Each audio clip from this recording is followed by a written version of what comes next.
प्रदेश में 24 घंटे में कोरोना के 12 नए मामले सामने आए हैं, जबकि 8 मरीज ठीक हुए हैं। एक्टिव केसेस की संख्या 128 है। एक दिन में कुल 57,000 जांच हुई है। ममता बनर्जी के द्वारा कांग्रेस के अस्तित्व पर सवाल उठाने पर गृह मंत्री डॉक्टर नरोत्तम मिश्रा ने कहा कि कांग्रेस के साथ ना बुआ है और ना ही दीदी और ना ही चाचा साथ में है। आईपीएस के तबादले मामले पर नरोत्तम मिश्रा ने कहा कि तबादला एक सतत चलने वाली प्रक्रिया है। इंदौर में कोविड-19 के मरीज के गायब होने पर कहा कि ये केवल अफवाह है। इंदौर में कोई विदेश से डायरेक्ट नहीं होता, बल्कि दिल्ली से लोकल फ्लाइट से लोग इंदौर आते हैं। विदेश से 17 लोग आने वाले नागरिकों की पहचान हो गई है। शेष अन्य नागरिकों की पहचान बहुत जल्द कर ली जाएगी।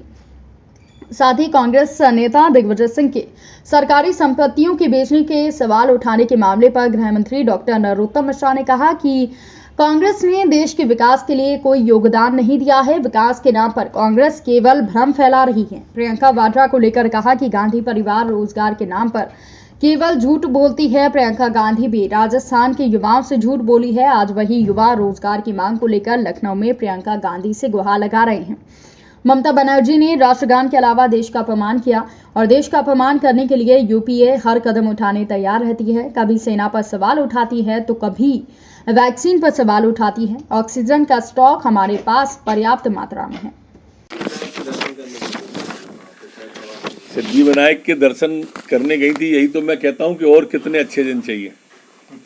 ममता बनर्जी दर्शन करने जा रही हैं, कमलनाथ जी हनुमान चालीसा का पाठ कर रहे हैं, केजरीवाल राम जन्मभूमि की तीर्थ यात्रा करा रहे हैं, राहुल जी कश्मीर में जाके कश्मीरी पंडित बन रहे हैं। ये सब वो लोग हैं जिन्हें इफ्तार से फुर्सत ही नहीं मिलती थी। लेकिन अब देश के अंदर परिवर्तन आ गया है, राजनीति के अंदर, और अब इन्हें सब करना ही पड़ेगा। जहाँ तक राष्ट्रगान का आपने दूसरा प्रश्न पूछा है, ये राष्ट्रगान का ममता बनर्जी ने अपमान नहीं किया, ये देश का अपमान है।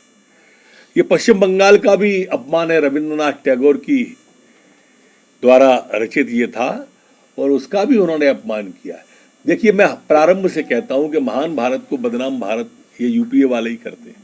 राष्ट्रगान का अपमान भी यही लोग करते हैं। सेना पर सवाल भी यही लोग उठाते हैं।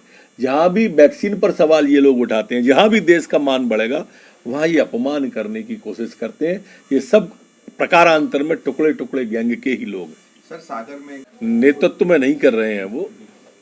प्रियंका वाड्रा जो उत्तर प्रदेश में नौकरी देने का वादा कर रही है, तो राजस्थान के लोग हैं जो वहां पहुंच गए, कह रहे हैं कि यहां तो दिलवा दो। बड़ा दुखद है वो जिस तरह का झूठ वो बोलते हैं।